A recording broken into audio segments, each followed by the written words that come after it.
हम करेंगे हर मजलूम की हिमायत। अस्सलाम वालेकुम, मैं हूँ हुरैन फातिमा और आप देख रहे हैं हिमायती न्यूज HD चैनल। नजर डालते हैं आज की अहम खबरों पर। वापडा SDO ने थाना स्वाबी में ट्रांसफार्मर चोरी की वारदातों की रिपोर्ट दर्ज किए थे।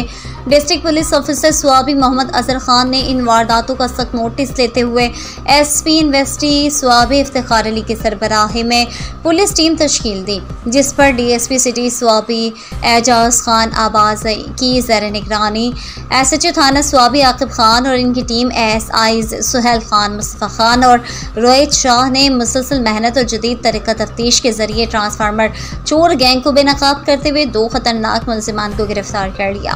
गिरफ्तार मुलजिमान में आदिल खान और फजल रेहान साकनान सलीम खान शामिल हैं।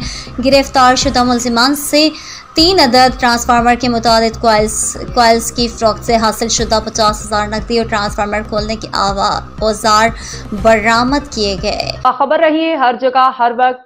जानिए मुल्की और गैर मुल्की हालात व वाक़यात यकीन के साथ।